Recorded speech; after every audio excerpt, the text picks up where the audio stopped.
আসসালামু আলাইকুম ওয়া রাহমাতুল্লাহি ওয়া বারাকাতুহু।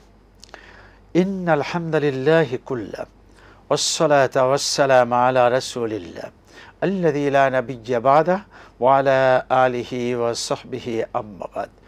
সুপ্রিয় দর্শক, আরএফএল অডিটর প্রেজেন্স ইসলামী সওয়াল ও জবাব powered by Islami bank Bangladesh PLC অনুষ্ঠান থেকে সকলকে জানাচ্ছি আন্তরিক মোবারকবাদ। বন্ধুগণ, জীবন ঘনিষ্ঠ যে কোনো বিষয়ে আপনারা প্রশ্ন করবেন, কোরআন সুন্নাহর আলোকে জবাব পাবেন। প্রশ্নগুলো ছোট ছোট করে করব, স্পষ্ট ভাষায় প্রশ্ন করব, বিদগ্ধ প্রশ্ন করব এবং অতীতে অনেকবার শুনেছি করেছি এমন প্রশ্ন এড়িয়ে চলব। এবং প্রশ্ন যখন করবেন ওই সময় আপনার টেলিভিশনের ভলিউমটা অবশ্যই আপনি কমিয়ে কথা বলবেন, তাহলে উভয় পক্ষের সুবিধা হবে। আজকে জবাব দিবেন বিশিষ্ট আলেমে দ্বীন অধ্যাপক আনম রশিদ আহমদ মাদানী। আসসালামু আলাইকুম ওয়া রাহমাতুল্লাহি ওয়া বারাকাতুহু। ওয়ালাইকুম আসসালাম ওয়া রাহমাতুল্লাহি ওয়া বারাকাতুহু। শেখ ভালো আছেন? আলহামদুলিল্লাহ, আপনি কেমন আছেন? আলহামদুলিল্লাহ, জাযাকাল্লাহু খাইরান। প্রিয় দর্শক, কথা বলছি আমি ডক্টর শহীদুল ইসলাম বারাকাতি। আপনাদের সাথেই কথা বলবো ইনশাআল্লাহুল আজিজ। আসুন অপেক্ষমান কে আছেন আপনার কথা শুনি। আসসালামু আলাইকুম ওয়া রাহমাতুল্লাহ। ওয়া আলাইকুম ওয়া রাহমাতুল্লাহি ওয়া বারাকাতুহু। জি, হুজুর দোয়া করবেন, আমার কণ্ঠের একটু সমস্যা, যার কারণে আমার কালকের প্রথম প্রশ্নটা আমি আপনাদের বোঝাতে পারি নাই। আপনাদের অক্ষমতা না আমার অক্ষমতা। কালকের প্রথম প্রশ্নটা ছিল, আমার শ্বশুর 2 সারি আছেন, কালকে 2 সারি, তার ছেলেকে জমি রেজিস্ট্রি করে দিয়েছে, কিন্তু 4 মেয়েকে দেয় নাই। 4 মেয়ের সম্পত্তি আবার তাদের না দিয়ে ছেলেদেরকে দিতে। এটাই আপনাদের আমি বোঝাতে পারছিলাম না। সেই বিষয়ে সাহেব বলছেন ছেলেকে সমান করে দিয়েছে। আবার একটু পরে তারা টাকা দিয়েছে। একটু আব্দুল জব্বার সাহেব আবার একটু আপনার কাছ থেকে বুঝে নেই। হ্যালো, আপনি কথা শুনেন। হ্যালো, আপনার কাছ থেকে যেহেতু বুঝতে পারিনি, আজকে বুঝে নিতে হবে ভালো করে। জি জি স্যার, জি। আপনার শ্বশুর মারা গেছেন? না, জীবিতই আছে। জীবিত আছেন। 1 নাম্বার, জীবিত থাকা অবস্থাতে এই ভাগ বন্টন হয় না। আচ্ছা, 2 নাম্বার যেটা, সেটা হলো ওনার ছেলে আছে 4 জন। 4 জনকে দিয়ে দিয়েছে। আপনি আমার প্রশ্নের জবাব দেন। ছেলে কয়জন? 4 জন। জি স্যার। আর মেয়ে আছে কয়জন? 4 জন। 4 জন। হ্যাঁ, তাই এটা তো কালকে এটা বুঝেই জবাব দেওয়া হয়েছে। আপনি বোঝেন নাই কোনটা সেটা বলেন। না, আপনারা বুঝছেন যে ওই তার ছেলে আর 4 মেয়েকে লিখে দিয়েছে, কিন্তু মেয়েদেরকে ফাঁকি দিয়েছে। মানে মেয়েদেরকে দেয়নি? জি না স্যার। কিন্তু আপনাকে যেটা বলা হয়েছে ওইটা আপনি আবার বুঝেননি। সেটা হলো যে আসলে বন্টনটা কি পদ্ধতিতে হবে শরিয়াতে। হ্যাঁ, শরিয়াতের বন্টনের পদ্ধতিটা বলে দেওয়া হয়েছে। আচ্ছা ঠিক আছে, আজকে দেওয়া, মেয়েদেরকে দেওয়া হয়নি, ছেলেদেরকে দিয়েছে। এটা সে নানাভাবে অন্যায় করেছে। পরে টাকা দিতে চাই যে এটা গ্রহণযোগ্য কিনা, দিবে কিনা। আচ্ছা ঠিক আছে, ওকে। আচ্ছা, 2 নম্বর প্রশ্ন, সূরা ইমরানের 31 নম্বর আয়াতে যে আল্লাহ বলছে যে যদি নবীকে খুশি করতে পারো তাহলে আল্লাহ তোমাদেরকে জান্নাতে নেব। আমার প্রশ্ন হচ্ছে, আমাদের জান্নাতে যে নবী এবং আল্লাহ দুইজনের খুশি করা দরকার কিনা? অনেকে ওইটাই ধরে যে নবীকে খুশি করলেই জান্নাতে যাবো, দুজনেই কিন্তু খুশি করা দরকার কিনা। আর 3 নম্বর প্রশ্ন হচ্ছে সংক্ষিপ্ত প্রশ্ন, যে আমি যখন ওই ফজরের ফরজ নামাজ পড়তে গেছি, আজ আমি তাহিয়াতুল মসজিদ পড়ার কথা আমার মনে নাই, আমি সুন্নত করে ফেলেছি। তখন পরে কি মনে হলে আবার ওই তাহিয়াতুল মসজিদ পড়া যাবে কিনা? আচ্ছা, আর একটা প্রশ্ন, আমি পরশুদিন মাগরিবের নামাজ, আমার ওযু আছে, আমি হুন্ডায় একদম মাঠের ভিতর, আমার ওযু আছে কিন্তু আমার গালে পান ছিল, আমি আর কুলি করতে পারছি না ওযু। তো সেক্ষেত্রে আমি মানে কোন রকম ভাবে গাল থেকে ময়লা টলা বাইর করে নামাজ পড়ছি। এখন আমার এই নামাজটা হয়েছে কিনা, কুলি করার মতো সেখানে কোনো ব্যবস্থা নাই। আর একটা প্রশ্ন হচ্ছে, যখন আমরা একটা মুদ্রাকে আপনার থেকে তো আজকে অনেক নিলাম, অনেক নিলাম, আর একদিন ফোন করে অনেক অপেক্ষা করছে, তো জি জবাব না না ঠিক আছে, ওকে ওকে। জি, আল্লাহুম্মা লাকাল হামদু হামদাশ শাকিরিন ওয়া সাল্লি ওয়া সাল্লিম আলা রাসূলিকাল আমিন ওয়া আলিহি ওয়া সাহবিহি ওয়া মান তাবি'আহুম বিইহসানিন ইলা ইয়াউমিদ্দিন। সম্মানিত দর্শক ভাই বোনদেরকে এখান থেকে অনুরোধ জানানো হয় যে প্রশ্ন ছোট করবেন, সুস্পষ্ট করবেন। তো কালকে প্রশ্ন সুস্পষ্ট হয়নি, আজও বা কতটা স্পষ্ট হয়েছে আমি আজও ভালো করে বুঝতে পারিনি। আমাদের ডক্টর শহীদ বারাকাতি তিনি হয়তো ভালো করে বুঝতে পারেনি প্রথম প্রশ্নটা। এত তাড়াহুড়া করবেন কেন? প্রশ্ন কম করেন, ধীরস্থিরভাবে করেন। আমরা নীতিগত কথা বলে দিয়েছি, জীবদ্দশায় সম্পদ সন্তানদের মধ্যে, ওয়ারিসদের মধ্যে বন্টন করা যাবে না, সুস্পষ্ট কথা। কারণ এই বন্টনের দায় দায়িত্ব আল্লাহ। আপনার আমার মৃত্যুর পরে আমার ওয়ারিসরা কে কতটুকু পাবে এই দায়িত্ব সরাসরি আল্লাহ নিয়ে বন্টন করে দিয়েছেন। 1500 বছর আগে এই বিষয়ে তিনি মীমাংসা করেন, যেহেতু সম্পদের ব্যাপার। আমরা এই কথাও বলেছি, সলাতের রাকাত ঠিক করেছেন রাসূল সাল্লাল্লাহু আলাইহি সাল্লাম, তারপরে যাকাতের নিসাব ঠিক করেছেন রাসূল সাল্লাল্লাহু আলাইহি সাল্লাম, কিন্তু যাকাত দিবে কাদেরকে আল্লাহ ঠিক করেছেন, কিন্তু সম্পদের ব্যাপার, অর্থের ব্যাপার, হকের ব্যাপার। ঠিক সম্পদ বন্টন কিভাবে হবে এটা আল্লাহ ঠিক করে দিয়েছেন, কারণ এটা হকের ব্যাপার, অধিকারের ব্যাপার। বাবা কেমন বাবা যে বাবা সন্তানদের, ছেলেদেরকে দিয়ে মেয়েদেরকে দিবে না? আপনি কোরআন মজিদ এই অনুষ্ঠানের পর দেখবেন, সূরা বাকা, সূরা নিসা 11-12, তারপর 13 নম্বর আল্লাহ খুব মানে জোর দিয়ে বলেছেন তিলকা হুদুদুল্লাহ, এই যে আমি বন্টনটা করে দিলাম আল্লাহর হদ, আল্লাহর সীমানা। 14 নম্বর আয়াতে বলছে অমাইয়া তাআদ্দা হুদুদাল্লাহ, যে ব্যক্তি আল্লাহর সীমা লঙ্ঘন করবে, ইউদখিলহু নারান খালিদিন ফিহা ওয়া লাহু আযাবুম মুহিন, সেখানে তার অপমানজনক শাস্তি হবে। তো এই ভয় করবে না যে সন্তান ছেলেদেরকে দেওয়া, মেয়েদেরকে না দেওয়া, ভাইরা বোনদেরকে বঞ্চিত করা, এটা আল্লাহর সীমা লঙ্ঘন করে এটা জাহান্নামে যাওয়ার একটা কারণ হবে, সেই জাহান্নামে চিরস্থায়ী হবে। এখানে তো বলা হয় নাই যে তার নামাজ, তার রোজা, তার নামাজ রোজা কোনো কাজে আসবে না, নামাজ রোজা কোনো কাজে আসবে না। আল্লাহর এই সীমা লঙ্ঘন করলে সে জাহান্নামে যাবে, সে চিরস্থায়ীভাবে জাহান্নামে থাকবে। সতর্ক হওয়া দরকার। আচ্ছা, এখানে মূল প্রশ্নে যেতে হবে। একটা হলো যে সন্তান হলো 4 জন, মেয়ে 4 জন, মেয়ে হয়েছে 4 জন, আর 4 ছেলেকে উনি জীবদ্দশায় রেজিস্ট্রি করে সম্পদ দিয়ে দিয়েছে, 4 মেয়েকেই উনি বঞ্চিত করেছে। পরবর্তীতে এখন ওনার ভিতরে আবার একটা ভিন্ন উপলব্ধি আসাতে এখন মেয়েদেরকে উনি টাকা দিতে চাচ্ছে, এটা ঠিক হবে কি হবে না? হবে না। ওই বন্টন ব্যবস্থাটা ওইটাই বাতিল করতে হবে, ওইটা বাতিল, অটো বাতিল, কোরআনের সাথে সাংঘর্ষিক, অতএব এটা বাতিল। নবীকে খুশি করতে হবে না আল্লাহকে খুশি করতে হবে, কারণ কোরআন মাজিদে বারবার বলা হয়েছে রিদওয়ানুল্লাহ, আল্লাহকে খুশি করতে হবে। হ্যাঁ, রাসূল সাল্লাল্লাহু আলাইহি সাল্লামকে ভালোবাসা, রাসূলের আনুগত্য করা আল্লাহ খুশির কারণ। রাসূলকে ভালোবাসতে হবে, রাসূলকে অনুসরণ করতে হবে, এর মাধ্যমে আল্লাহকে সন্তুষ্ট করতে হবে।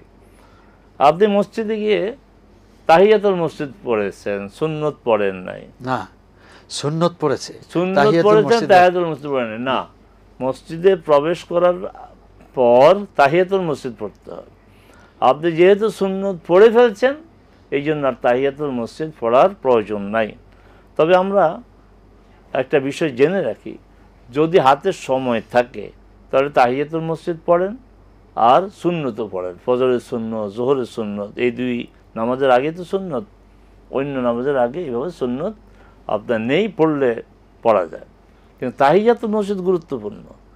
আপনি যদি সময় হাতে থাকে তাহিয়াতুল মসজিদ পড়েন, অতঃপর সুন্নত পড়েন। আর যদি সময় হাতে না থাকে তাহলে সুন্নত পড়েন, তাহিয়াতুল মসজিদের নিয়ত করেন, আল্লাহ সুবহানাহু ওয়া তাআলা আপনাকে ওই সুন্নতের সওয়াব দিবে, তাহিয়াতুল মসজিদের সওয়াব দিবেন। আচ্ছা, এটা হলো যে উনি আসলে সময় হাতে ছিল, ভুলে গিয়েছিল। হ্যাঁ, তো বলছি না আর পড়তে হবে না, জব দিয়েছি। আর 4 নম্বরও ক্লিয়ার না, কি কুলি করা, কি হুন্ডায় ছিল, আমি আচ্ছা আচ্ছা, হ্যাঁ, মানে হলো ওনার গালের মধ্যে পান, এটা ফেলে মুখ ওয়াশ করে আসতে পারেনি, কোনোভাবে এটাকে একটু এমনিতেই ফেলে দিয়ে মুখের থেকে যা ফালানো যায় ফেলে দিয়ে তারপর নামাজ আদায় করছে, কিছু না কিছু তো আছে, কোনো সমস্যা নেই, হবে। আচ্ছা, ঠিক আছে। আসসালামু আলাইকুম ওয়া রাহমাতুল্লাহ। ওয়ালাইকুম সালাম ওয়া রাহমাতুল্লাহি ওয়া বারাকাতুহু। হুজুর, আমার 3টে প্রশ্ন হুজুর। নামাজের পুরো কাজটাই আপনাদের কাছ থেকে শোনা যে দোয়া, এরপরে আমরা নামাজ আনতে 2 হাত তুলে রাসূলের শিখানো কিছু দোয়া করে থাকি। প্রশ্ন হলো যে হাত তোলা সুন্নাহ পদ্ধতিটা কি একটু দেখাবেন কি?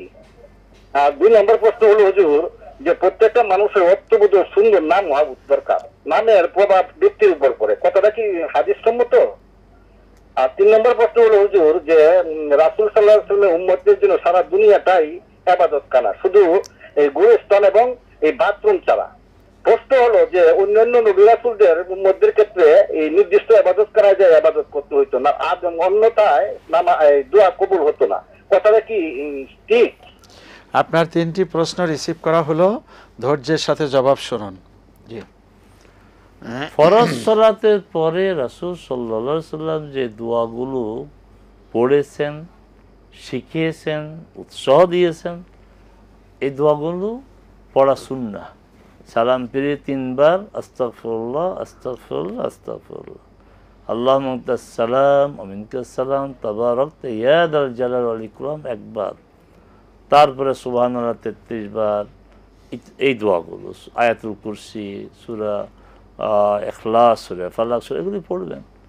এরপরে যদি আপনি দোয়া করতে চান দোয়া করবেন, কিন্তু ফরজ সালাতের সালাম ফিরিয়েই জামাতে নামাজ পড়লে আমাদের ইমাম সাহেব হাত উঠান, আমরা হাত উঠান, এটা করা যাবে না। এবং আমরা যে ব্যক্তিগতভাবে নামাজ পড়ি তাও এভাবে দোয়া করা যাবে না, এই দোয়াগুলি পড়তে হবে। এই দোয়াগুলি পড়ার পর আপনি হাত তুলে আপনি দোয়া করেন। হাত তোলার সুন্নাহ সমর্থে সুন্নাহ অনুযায়ী নিয়ম হচ্ছে হাত উপরের দিকে তোলা, এইভাবে না, এইভাবে একদম এইভাবে। রাসূল সাল্লাল্লাহু আলাইহি ওয়াসাল্লাম দোয়া করতেন এইভাবে যে তার বগলের শুভ্রতা দেখা যেত, হাত উপরের দিকে উঠে নামাজ তিনি দোয়া করতেন। এবং করা যায়, কিন্তু ওইটা হচ্ছে বেশি উত্তম। তারপরে হচ্ছে কি নামের প্রভাব নাকি? হ্যাঁ, নামের প্রভাব এবং কিছুটা প্রভাব, নামের কারণে অনেকে জান্নাতে যাবে। নামের কারণে জান্নাতে যাবে এই কথা ঠিক না, নামের কিছুটা প্রভাব থাকে। রাসূল সাল্লাল্লাহু আলাইহি সাল্লাম কিছু কিছু নাম পরিবর্তন করেছেন। যে নামগুলো কয়েকটি কারণ, যে নামটা শিরক মিশ্রিত। যেমন আমাদের প্রসিদ্ধ মুহাদ্দিস, যার কাছ থেকে সবচেয়ে বেশি হাদিস আমরা বিভিন্ন হাদিস গ্রন্থে দেখি, তিনি হচ্ছেন আবু হুরায়রা। জাহিলিয়াতের যুগে তার নাম ছিল আবদেশান, সূর্যের গোলাম। এটা তো সুস্পষ্ট শিরক, সূর্যের গোলাম। তিনি আব্দুর রহমান করে দিলেন, রহমানের বান্দা, এইভাবে নাম পরিবর্তন, আকীদাগত কারণে। আরেকটি কারণ হচ্ছে যে অর্থ ভালো না, এই অর্থ ভালো না এই কারণে নাম চেঞ্জ হয়েছে। তারপর অবাস্তব নাম ছিল, এগুলি পরিবর্তন করেছে। একজনের নাম ছিল হাসান, মানে কঠিন, তো তার মধ্যে রূঢ়তা ছিল, কিন্তু রাসূল সাল্লাল্লাহু আলাইহি ওয়াসাল্লাম নামটা পরিবর্তন করে সাহাল নাম রাখলেন, সহজ সরল। তো এইভাবে নামের প্রভাব থাকতে পারে, কিন্তু নামের কারণে জান্নাত, নামের কারণে জাহান্নাম এমনটি নয়। রাসূল সাল্লাল্লাহু আলাইহি ওয়াসাল্লাম বলছেন যে অন্যান্য নবীগণের থেকে আমার যে আলাদা কিছু বৈশিষ্ট্য আছে, জুইলাত লিয়াল মাসাজিদ জুইলাত লিয়াল আরদু মাসজিদান ওয়া তাহুরা, আল্লাহ আমার জন্য গোটা জমিনকে মসজিদ করে দিয়েছেন। সুবহানাল্লাহ। আমরা সেই নবী, আমরা এই যে স্টুডিওতে আমরা আছি, এখানে আমরা মাঝে মধ্যে সালাত আদায় করে ফেলি। আমাদের মানে প্রোগ্রামের কারণে আমরা হয়তো জামাতে যেতে পারি না, আমরা এখানে কয়েকজন পড়ে ফেলি। আপনি আপনার ঘরে, মাঠে, যে কোনো জায়গায়, আমার কৃষকরা যদি বাড়ি পর্যন্ত যেতে না পারে, মসজিদে যেতে না পারে, আমরা দেখেছি ছোটোবেলা আমাদের পূর্বপুরুষ জায়গায়, তারা ওই জমিনের পাশেই একটু উজু করে ওখানেই গামছা বিছিয়ে নামাজ পড়তেন। এটা আল্লাহ সুবহানাহু ওয়া তাআলার অনেক বড় মেহেরবানি আমাদের উপর। অন্যান্য নবী রাসূলগণের এই বৈশিষ্ট্য ছিল না, তাদের ইবাদতের নির্দিষ্ট জায়গা ছিল, সেই জায়গায় গিয়ে তারা ইবাদত করতে, এখনো তারা তাই করে। জি, আমাদেরকে বিরতিতে যেতে হচ্ছে। প্রিয় দর্শক, আমরা দেখছি আরএফএল উটিডোর প্রেজেন্স ইসলামী সওয়াল ও জবাব, powered by Islami bank Bangladesh PLC. অনুষ্ঠানে এ পর্যায়ে বিরতি, সঙ্গেই থাকুন।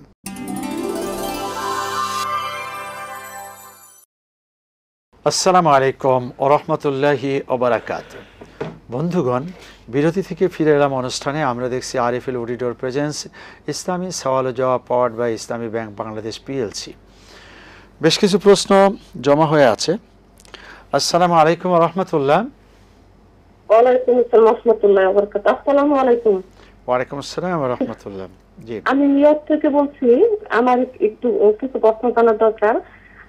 আমরা যখন উমরা সফরে যাই তখন কি মসজিদে হারাম এবং মসজিদে নববীতে ফরজ নামাজে জামাতে পড়ার পরে কোন নফল নামাজ আদায় করতে পারবো কিনা, যেটুকু সফরে সুন্নত নামাজ পড়া নিষেধ, এটুকু জানাবেন।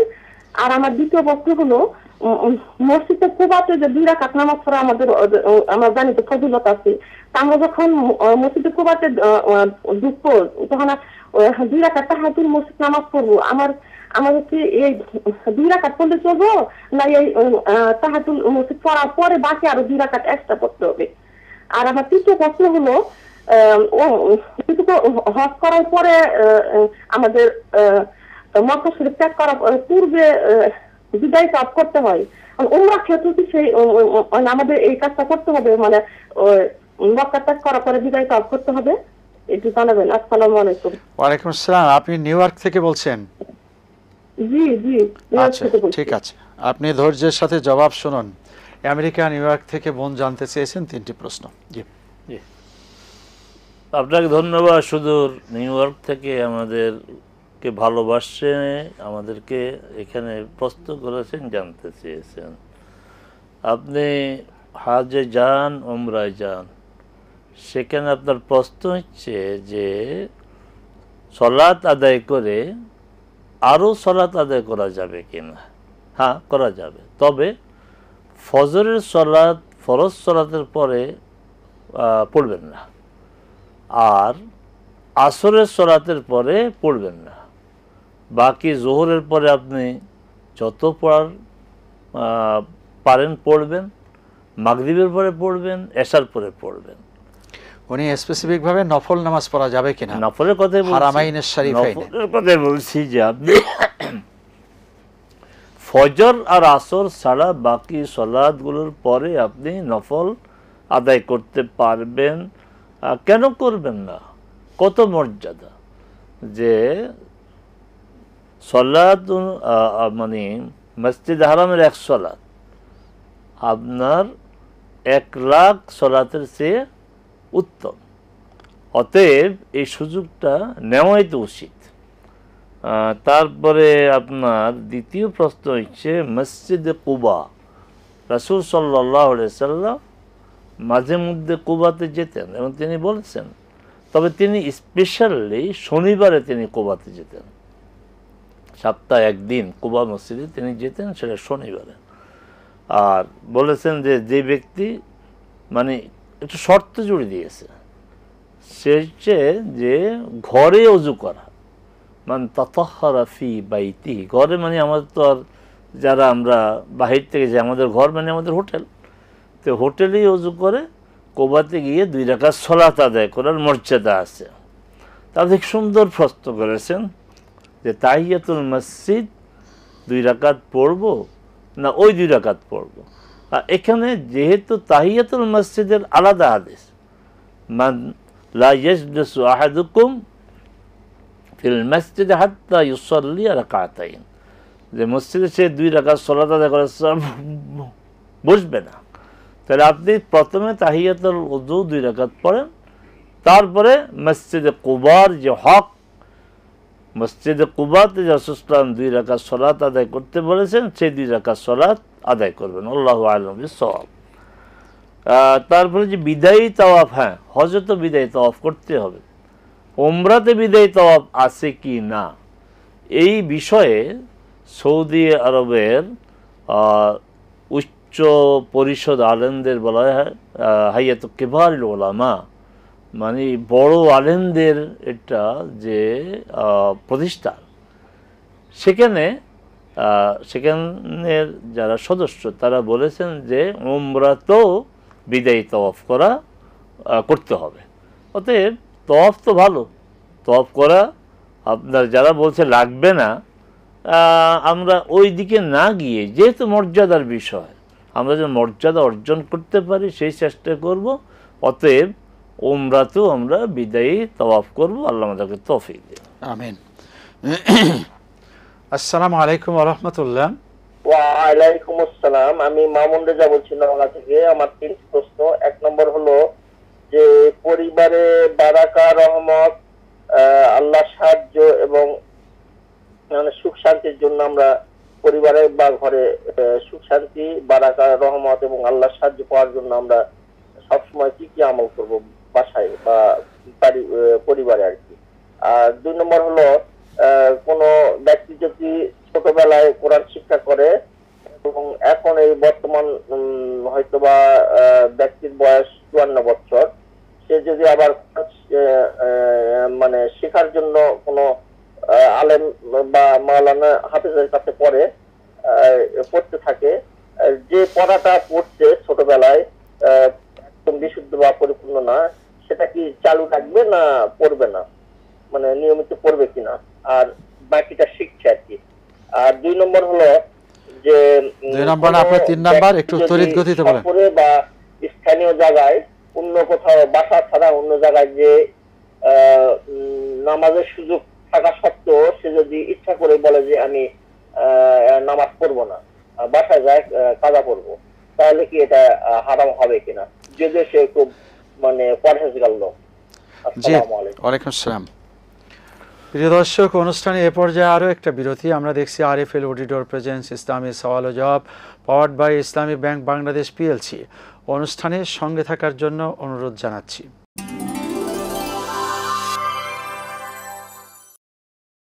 আসসালামু আলাইকুম ওয়া রাহমাতুল্লাহি ওয়া বারাকাতুহু। বন্ধুগণ, বিরতি থেকে ফিরে এলাম অনুষ্ঠানে।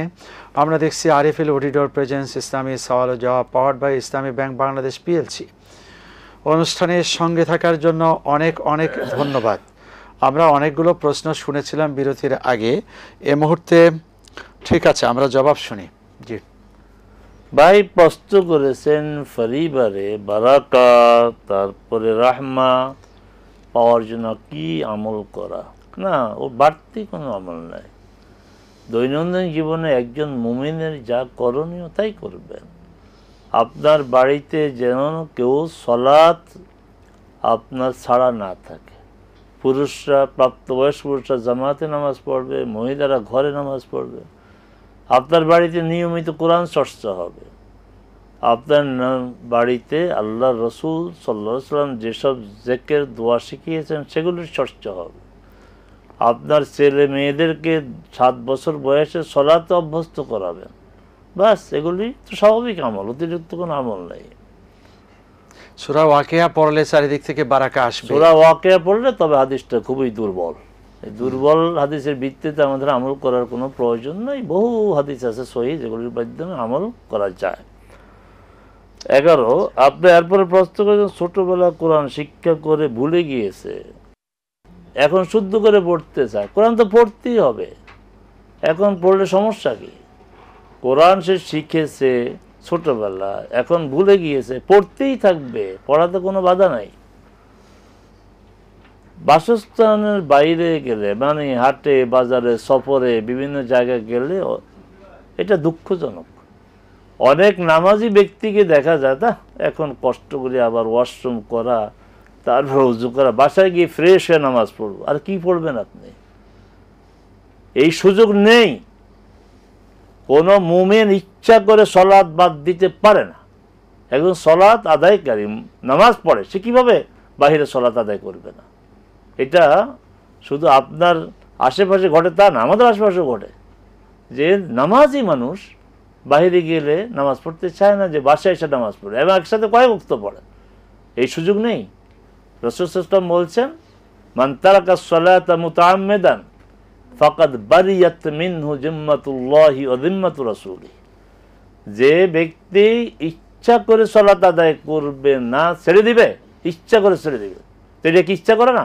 যা সে বাসা গিয়ে পড়বো, অথচ টাইম তখন থাকে না, তাহলে আল্লাহ এবং আল্লাহ রসুলের দায়িত্বের বাইরে সে চলে যায়। আল্লাহর কোনো দায়িত্ব থাকে না তার উপর, রসুলের কোনো দায়িত্ব থাকে না। তাহলে এই অবস্থা যদি সে মারা যায়, হবেটা কি? অতএব খুব সাবধান।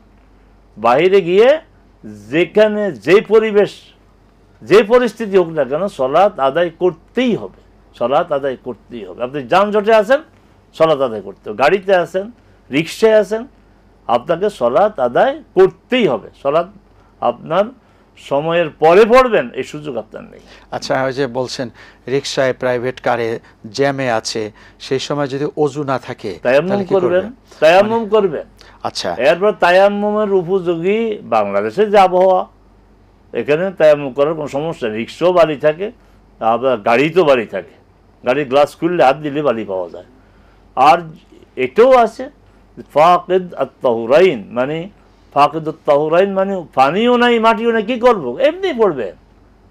কিন্তু এই নামাজ অনেক ইসলাম স্কলার বলেছে এই নামাজ বরং আল্লাহর কাছে স্বাভাবিক অবস্থায় সালাত আদায় করেছে অনেক বেশি প্রিয়। আর কি চান? আপনি অজু করবেন কষ্ট করে শীতের দিন, আপনি গরমের দিন গরম পানি বা আসতে চায় ঠান্ডা করার সুযোগ নেই, এই নামাজের চেয়ে আল্লাহর কাছে অজু ছাড়া নামাজের গুরুত্ব বেশি। যে আপনি অজু করতে পারছেন না, তখন আল্লাহ বলে দেখো বান্দা আমাকে কত ভয় করে, সে কোনো অবস্থাতে আমার সলাৎ সে বাদ দিচ্ছে না। আচ্ছা, ওই সময় রিক্সায় পড়েছে বা প্রাইভেট কারে পড়েছে, তো এখনো ওই ওক্ত থাকা অবস্থাতে সে বাড়িতে পড়ছে, এখন কি তার ওই নামাজ আবার পড়তে হবে? কোনো প্রয়োজন নাই, যদি কেউ পড়তে চায় সতর্কতার জন্য পড়তে পারে। আচ্ছা, রাসূল সাল্লাল্লাহু আলাইহি ওয়াসাল্লাম সুন্নাহ বা নফলের ক্ষেত্রে এরকম করেছেন যে পরবর্তীতে পড়েননি, ফরজের ক্ষেত্রে কি পরবর্তীতে পড়ছেন এরকম কোনো? না, এমন কোনো প্রমাণ নেই। ফরজের ক্ষেত্রে রাসূল সাল্লাল্লাহু আলাইহি ওয়াসাল্লাম রিপিট করেছেন এমন কোনো প্রমাণ নেই। শুকরান। আসসালামু আলাইকুম ওয়া রাহমাতুল্লাহ। আসসালামু আলাইকুম। ওয়ালাইকুম আসসালাম। আপনার টেলিভিশনের সাউন্ডটা কমান, আপনার টেলিভিশনের ভলিউম কমিয়ে প্রশ্ন করুন। হ্যালো হ্যালো, হ্যাঁ, কথা বলুন। আসসালামু আলাইকুম। ওয়ালাইকুম আসসালাম ওয়া রাহমাতুল্লাহ। হুজুর, আমার 3টা প্রশ্ন করুন। 1 নম্বর, স্বামী তার স্ত্রী বা সন্তানের নামে কোনো জমি জমা কিনতে পারবে কিনা?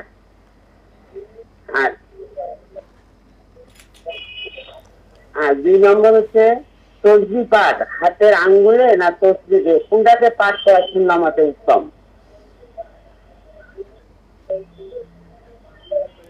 3 নাম্বার বলেন। আর 3 নম্বর হচ্ছে ফজরের নামাজের পর আমি ইয়াসিন, সূরা দোকান, জুমা, সূরা জিলজাল, সূরা তাকাসুর, সূরা ইখলাস, সূরা ফালাক, নাস অর্থ সহকারে পড়ার চেষ্টা করি। হ্যাঁ, ঠিক আছে। তো রাতে এশার নামাজের পর সূরা বাকারার শেষ 2 আয়াত, ইয়াসিন, সূরা মুলক ও পরের সূরাগুলো পাঠ নিয়মিত পাঠের চেষ্টা করি, যাতে কোনো রকম ভুল ত্রুটি বা কোনো সুন্নাহ মতের খেলাফ হয়। আচ্ছা, ঠিক আছে, জবাব শুনুন। জি, জবাব দেওয়ার আগে আমরা একটু দৃষ্টি আকর্ষণ করতে চাই। ইতিপূর্ব বলা হয়েছে ভালো কাজ করে প্রচার করতে নাই, মন্দ কাজ করেও বলতে নাই, দুইটাই নিষেধ। ভালো কাজের প্রচারটা হয় তাতে রিয়া, আর মন্দ কাজ প্রকাশ করা হচ্ছে তখন আল্লাহ সুবহানাহু ওয়া তাআলা বলেন যে এই দোষটা আমার আর তোমার মধ্যে এটা ছিল, এখন তুমি নিজে প্রকাশ করে দিয়েছো। রাসূল সাল্লাল্লাহু আলাইহি ওয়াসাল্লাম বলেছেন কুল্লু উম্মতি মুআফা ইল্লা আল মুজাহিরুন, আমার সকল উম্মত ক্ষমার যোগ্য, কিন্তু পাপ করে যে পাপটা বলে বেড়ায় সে ক্ষমার যোগ্য না। আপনাকে প্রশ্ন করতে এইভাবে যে ফজরের পরে আমরা কোরআনের কোন কোন সূরা পড়া যায়, এশার পরে শোয়ার আগে কোন কোন সূরা পড়া যায়, মাগরিবের, বা কেউ এই ধরনের আমল করে নিজে আমি করি, এটা না বলাই ভালো। আপনি ফজরের পরে সূরা ইয়াসিন, সূরা দোকান, আরো কিছু সূরার নাম বলেছেন, অর্থ সহ পড়েন না, এইভাবে পড়বেন না। আপনি পড়বেন একদম শুরু থেকে, সূরা ফাতিহা থেকে শুরু করেন। আপনি বেছে বেছে কিছু পড়বেন, দরকারটা কি? আর সূরা ইয়াসিনের উপর এত গুরুত্ব আপনি কেন দিচ্ছেন? সূরা ইয়াসিনের গুরুত্ব শুধু ইন্দো পাক সাবকন্টিনেন্টে, সূরা ইয়াসিন আর সূরা আর রহমান, 2 সূরা কোরআন মজিদ ভালো করে পড়তে পারেন, এই 2 সূরা মুখস্থ মাশাআল্লাহ। কিন্তু এই 2 সূরার বিষয়ে যতগুলি হাদিস এসেছে, রিপিট, এই সূরার ফজিলতে যত হাদিস এসেছে সবগুলি হাদিসে দুর্বল, অতিশয় দুর্বল, কিছু আছে জাল। কিন্তু সূরা কাহফ নিয়ে আমরা গুরুত্ব দিই না। অথচ সূরা কাহফ প্রতি জুমাতে পড়লে আল্লাহ এক জুমা থেকে আরেক জুমা আলোকিত করে দেন। সূরা কাহফের প্রথম 10 আয়াত যে মুখস্থ জানবে, দাজ্জালের ফিতনা থেকে আল্লাহ বলেন তাকে সুরক্ষা দিবেন। আল্লাহ রাসূল সূরা মুলক, সূরা সেজদা পড়া ছাড়া ঘুমাতেন না, এই সূরাগুলি পড়ে না। সূরা ইয়াসিনের যে গুরুত্ব রয়েছে, আর আপনি সকালবেলা যা ঘুমানোর আগে, হ্যাঁ ঘুমানোর আগে আপনার আয়াতুল কুরসি পড়তে হয়, তারপরে সূরা ইখলাস, সূরা ফালাক, সূরা নাস 3 বার করে পড়ে গায়ে ফু দেওয়া, তা সূরা সেজদা, সূরা মুলক পড়া, এগুলি পড়তে পারে। ওনার প্রথম প্রশ্ন ছিল যে অর্থ উনি ছেলে মেয়েদের নামে জমি কিনতে পারবে কিনা। জি, ওই প্রশ্নটা বাদ গিয়েছে। আচ্ছা যাই হোক, এটা এখন বলে দেন, এটা ছিল প্রথম প্রশ্ন। না না, কেন আপনার নামে কিনবেন, তাদের নামে কেন কিনবেন? আপনি আপনার নামে কিনবেন, যেন সবাই সমানভাবে আপনার মৃত্যুর পরে তারা এই যে উত্তরাধিকার সূত্রে সেই সম্পদের মালিক হয়। আপনি এখন কাউকে যদি আপনার কিনে দেন, সে যদি আপনার আগে মারা যায়, তাহলে অন্যদেরকে ঠকালেন, আপনি অন্যদেরকে তার মিরাসের অধিকার থেকে বঞ্চিত করলেন। সাধারণত এটা 3টি কারণে হয়। একটা হলো যে অতি মহব্বতে কারো নামে দিয়ে দেয়। 2 নাম্বার হলো মামলা মোকদ্দমার ভয়ে, বা তার জমির উপরে, তার উপরে বিপদ আসবে, জমির উপরে আসতে পারে, তখন আগেই বিভিন্ন নামে দিয়ে রাখলো। আর 3 নাম্বার হলো পরবর্তীতে কেসালের থেকে বাঁচার জন্য। এগুলো কি ঠিক আছে কিনা? সকল কেসাল, সকল বিপদের চেয়ে আল্লাহর বিপদকে ভয় করেন। আল্লাহ বলছে মৃত্যুর পরে আপনার সম্পদ সবাই পাবে, এবং এটাকে আল্লাহ তার সীমানা বলেছেন, তিলকা হুদুদুল্লাহ। এই সীমানা লঙ্ঘন যে করবে, আল্লাহ তাকে জাহান্নামে নিক্ষিপ্ত করবে। মানে এটা কিনতেও পারবে না, বন্টনও করতে পারবে না, নিজের নামে কিনবে। ওকে। তাসবিহ সম্পর্কে বলা হয়েছে যে হাতে না তাসবিহগণ, আমরা এই প্রশ্ন কালকেও পেয়েছি, জবাব দিয়েছি। আল্লাহ রসুল বলছেন, মহিলাদেরকে বলেছেন যে এই তাসবিহ তোমরা আনামেল, এই যেগুলিকে আনামেল বলা, হাতের কর দিয়া পড়বা, ইন্নাহুন্না ইয়াস্তানকুনা, তো এগুলি কথা বলবে, এগুলি কথা বলবে, আর এগুলি সাক্ষ্য দিবে।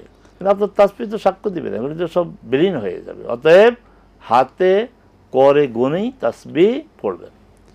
শুকরান, জাযাকুমুল্লাহ। প্রিয় দর্শক, অনেকক্ষণ পর্যন্ত অনেকগুলো বিষয় আমরা জেনেছি, আর এই জানাটা অব্যাহত আছে, থাকবে ইনশাআল্লাহুল আজিজ। তবে আপনারা একটু গবেষণা করবেন যে কোনগুলো প্রশ্ন পৃথিবীর মানুষ করে না অথচ জানা দরকার। সেই সমস্ত প্রশ্ন নিজেরা আপনারা নোটে রাখবেন, যখনই সুযোগ পাবেন ওই প্রশ্নগুলো এখানে করবেন। আর প্রশ্ন করার সময় এলোমেলো করে পেঁচিয়ে না করে নোটে রাখবেন, সুবিধা হবে। আমাদের এই প্রোগ্রাম ইউটিউবে যাচ্ছে, অনলাইনে যাচ্ছে, ফেসবুকে যাচ্ছে। অতএব সকলেই দেখতে থাকুন, সকলেই সাথে থাকুন। আল্লাহ রাব্বুল আলামিন কবুল করুন। আজ তাহলে এ পর্যন্ত। আসসালামু আলাইকুম ওয়া রাহমাতুল্লাহি ওয়া বারাকাতুহু।